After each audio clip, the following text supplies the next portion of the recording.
Kalau kita datang dengan membawa dosa sebanyak buih dalam lautan, maka yakinlah ampunan Allah lebih luas dibanding samudra lautan itu. Maka mulai hari ini, yakin saja, setiap orang baik mungkin pernah punya masa lalu yang buruk.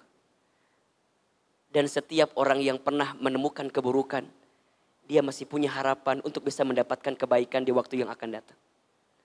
Semua kita pernah tenggelam dalam masa lalu. Semua kita pernah tenggelam dalam kesalahan.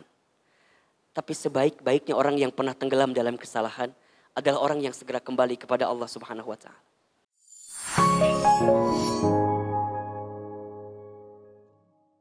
Jadi teman-teman sekalian, hidup kita di dunia ini kan gak lama ya, sebentar ya. Dunia ini bukan tempat tinggal kita, tapi dunia ini tempat meninggal kita. Hidup bukan untuk hidup, tapi hidup untuk yang maha hidup. Mati bukan akhir kehidupan, justru mati itu adalah awal kehidupan yang sebenarnya. Kalau tadi Ustadz Dadang mengemukakan bagaimana keadaan pasca kehidupan dunia kita, sungguh dari beberapa keterangan disebutkan kita ini setidaknya setelah kehidupan dunia ini akan mengalami kurang lebih 8 tahapan kehidupan lagi. Kalau kita turunkan misalnya, alam yang pertama namanya alam ruh. Kedua alam rahim. Ketiga alam dunia. Keempat alam kubur. Kelima alam hari kiamat. Dihancurkan seluruhnya. Yang masih hidup dimatikan, yang sudah mati kemudian dihidupkan kembali. Kemudian ketemu dengan yaumul ba'ats, hari dibangkitkan. Setelah dibangkitkan yaumul mahsyar, hari dikumpulkan. Setelah yaumul mahsyar kemudian yaumul hisab, hari dihitung. Setelah itu yaumus syafa'ah, diberikan syafaat. Setelah itu yaumul mizan, hari ditimbang. Setelah itu hari dipertanggungjawabkan. Setelah itu hari kemudian kita akan berjalan di sebuah jembatan namanya sirat. Setelah itu baru ditentukan surgakah atau nerakakah. Jadi dunia ini baru tahapan yang ketiga berarti dari fase kehidupan yang akan kita lalui. Makanya sayang banget kalau ada orang yang hidup di dunia berpikir bagaimana hidup enak di dunia, tapi mereka tidak pernah berpikir bagaimana hidup enak pasca kehidupan dunia itu. Makanya kata Nabi SAW, siapakah orang beriman yang paling utama dalam hidupnya? Maka Nabi menjawab, ahsanuhum khuluqa. Yang paling utama hidupnya adalah yang paling baik akhlaknya. Kemudian ditanya lagi, ya Rasulullah, siapakah orang beriman yang paling cerdas dalam hidupnya? Nabi kemudian menjawab, orang beriman yang paling cerdas adalah dia yang paling banyak ingat mati dan mempersiapkan bekal kematiannya. Maka Ustadz Dadang, jazakallah khair, terima kasih. Ini pengingat bagi kita teman-teman sekalian, yang namanya kematian itu gak bisa kita akhirkan, gak bisa kita majukan. Betul apa enggak? Yang pasti semua pasti akan wafat, pasti akan mati. Orang kaya mati, orang miskin, raja-raja, rakyat biasa, jamaah, Ustadz Dadang, nah gitu mas.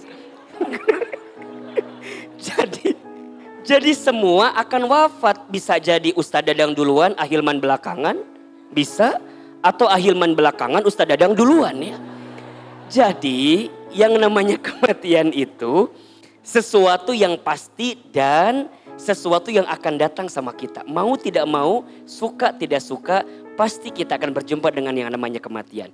Maka teman-teman sayang, kalau hari ini kita masih hidup, ingat-ingat saja bekal apa yang sudah kita siapkan, atau dosa apa yang sering kita lakukan dan belum kita sempat bertobat kepada Allah. Yakin ya, sebanyak apapun dosa kita, ampunan Allah lebih besar dibanding dosa-dosa kita. Saya ulangi, kalau kita datang dengan membawa dosa sebanyak buih dalam lautan, maka yakinlah ampunan Allah lebih luas dibanding samudra lautan itu. Maka mulai hari ini, yakin saja Setiap orang baik mungkin pernah punya masa lalu yang buruk. Dan setiap orang yang pernah menemukan keburukan, dia masih punya harapan untuk bisa mendapatkan kebaikan di waktu yang akan datang. Semua kita pernah tenggelam dalam masa lalu. Semua kita pernah tenggelam dalam kesalahan. Tapi sebaik-baiknya orang yang pernah tenggelam dalam kesalahan adalah orang yang segera kembali kepada Allah Subhanahu wa Ta'ala. Hari ini teman-teman bisa hadir di kajian teman hijrah. Ini bukti kasih sayangnya siapa? Allah. Bukan karena Ahilman, bukan karena Ustadz Dadang, bukan. Tapi ini bukti sayangnya Allah sama kita. Allah tuh sayang banget sama kita. Mana buktinya? Ini. Kita yang berlumur dosa, kita yang banyak salah masih dikasih kesempatan. Apalagi yang bicara. Yang bicara di depan belum tentu lebih soleh dibanding teman-teman yang duduk. Tapi mungkin Allah tutupi saja aib-aibnya. Makanya malu sebenarnya kalau kita ingat-ingat tentang dosa yang pernah kita lakukan. Tapi kita yakin Allah sebaik-baiknya pemberi ampunan kepada kita. Maka di dalam Asmaul Husna ada 4 nama ya, yang sering kali kita temukan terkait ampunan Allah itu. Allah Al-Ghaffar, Allah Al-Ghafur, Allah At-Tawwab, Allah Al-Afu. Apa artinya? Allah Al-Ghafur, Allah yang senantiasa mengampuni sebesar apa dosa kita. Al-Ghafur. Jadi teman-teman punya dosa besar apa? Kemudian teman-teman bertobat, minta ampun kepada Allah. Hakul yakin Allah ampuni dosa kita. Punten. Mungkin ada yang pernah berzina. Punten. Mungkin ada yang pernah durhaka kepada orang tua. Mungkin pernah ada yang zalim sama orang. Dosa-dosa besar teman-teman lakukan di situ. Dan teman-teman bertobat, minta ampun kepada Allah. Allah Al-Ghafur. Allah mengampuni sebesar apapun dosa kita. Yang kedua, Allah Al-Ghaffar. Allah yang akan mengampuni sebanyak apapun dosa kita. Kalau Al-Ghafur sebesar, kalau Al-Ghaffar sebanyak. Teman-teman bikin dosa. Teman-teman makin banyak minta ampun kepada Allah, makin senang Allah. Kenapa? Al-Ghaffar. Allah punya nama yang tidak pernah bosan mengampuni dosa hambanya. At-Tawwab. Allah yang maha pemberi taubat dan penerima taubat. Di antara nikmat orang yang pernah berbuat dosa apa? Fursatut taubah. Dia diberikan kesempatan bertobat. Makanya orang kalau udah dikasih kesempatan taubat ya cengeng dia. Mudah nangis, lembut hatinya, dikit-dikit dia menghadirkan kebaikan. Kenapa? Karena dia pengen nutupin keburukan dia di masa lalu. Maka apa perintah Nabi kepada kita? Wa'at bi'is sayyi'ata bil hasanati tamhuha. Dan ikutkanlah keburukan dengan kebaikan. Niscaya kebaikanmu bisa menutupi keburukanmu di masa lalu. Jadi kalau teman-teman dulu Ahilman saya gak pernah sholat jamaah. Ayo hari ini punya waktu datang sholat jamaah. Kenapa? Gantikan yang dulu yang kita gak pernah datang ke masjid. Ustaz, aku dulu pernah mengumbar aurat sih. Terlihat auratnya. Maka sekarang tutupi auratnya. Tutupi auratnya. Mudah-mudahan dosa kita yang dulu tuh tertutup dengan kebaikan kita.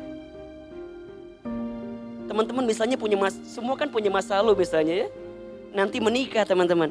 Gimana cara menutupinya? Teman-teman kemudian hadirkan kebaikan bersama dengan pasangan kita nanti setelah menikah. Dan Al-Afu, apa itu? Allah yang maha pemaaf. Allah yang tidak pernah mengungkit kesalahan hambanya.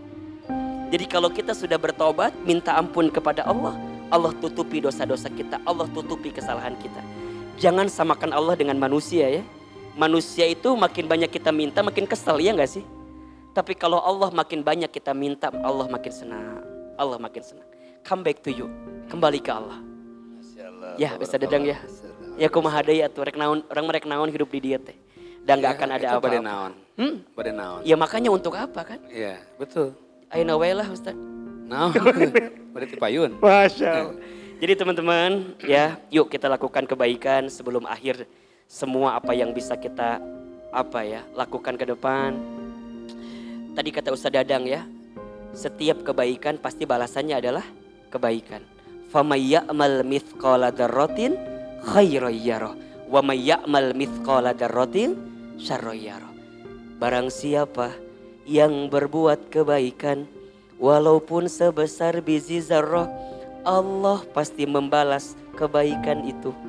Dan barang siapa yang berbuat keburukan, disembunyikan, dirahasiakan, Allah pasti membalas keburukan itu. Jangan pernah berhenti menjadi orang baik. Karena kita gak pernah tahu kebaikan mana yang akan mengantarkan kita ke surga. Dan kita tidak pernah tahu kebaikan mana yang akan menutup usia kita.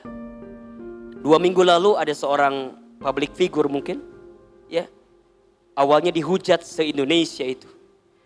Tapi ternyata akhir kehidupannya didoakan seluruh Indonesia. Kita gak pernah tahu apa amal kebaikan yang pernah dia lakukan. Cuman yang jelas setiap orang pasti punya amal-amal kebaikan itu. Dan di antara amal yang disukai oleh Allah apa?